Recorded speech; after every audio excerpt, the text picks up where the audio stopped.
हम एक दूसरे के करीब जा सकें।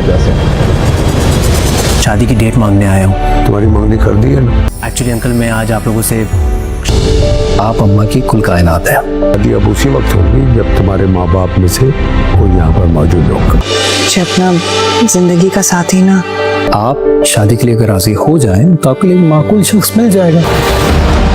ये तुम भी जानती हो और मैं भी जानता हूँ कि नरमीन के शौहर जैसा चाहिए।